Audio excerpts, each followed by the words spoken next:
Xin kính chào quý vị, tháng 5 năm 2025, xuất khẩu cá ngừ của Việt Nam có sự phục hồi nhẹ. Giá trị xuất khẩu cá ngừ đạt hơn 91 triệu đô, đạt mức cao nhất kể từ đầu năm, tăng 8% so với cùng kỳ năm 2024.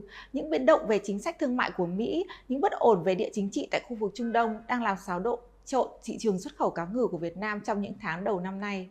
Hiện Mỹ, EU và Thái Lan là 3 thị trường nhập khẩu nhiều nhất cá ngừ của Việt Nam trong 5 tháng đầu năm nay, với tỷ trọng lần lượt là 41%, 23% và 4%.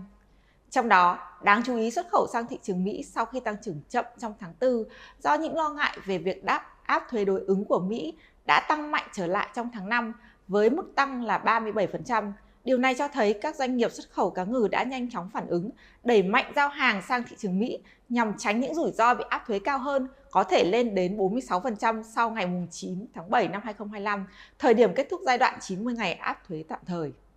Trái lại thì xuất khẩu sang EU lại đổi chiều giảm trong tháng 5. Xuất khẩu sang khối thị trường này đã giảm 11% trong tháng 5.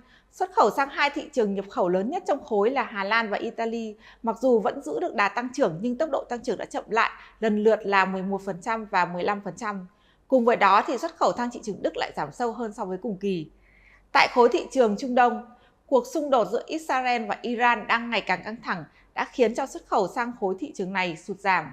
Xuất khẩu cá ngừ sang Israel tiếp tục giảm sâu trong tháng 5 với mức giảm 42% so với cùng kỳ. Cùng với Israel thì xuất khẩu sang Ả Rập Xê Út và UAE cũng giảm sâu, lần lượt là 89% và 52%.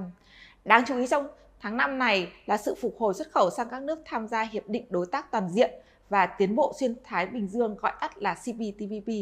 Giá trị xuất khẩu sang khối thị trường này đã tăng trở lại trong tháng 5 với mức tăng là 25%. Xuất khẩu sang các thị trường dẫn đầu khối là Nhật Bản và Canada đang phục hồi và tăng cao trong tháng 5. Điều này cho thấy xu hướng đa dạng hóa thị trường đang trở thành lối thoát được nhiều doanh nghiệp lựa chọn, không chỉ để phân tán rủi ro mà còn để đón đầu những cơ hội xuất khẩu mới. Xin cảm ơn quý vị đã chú ý lắng nghe.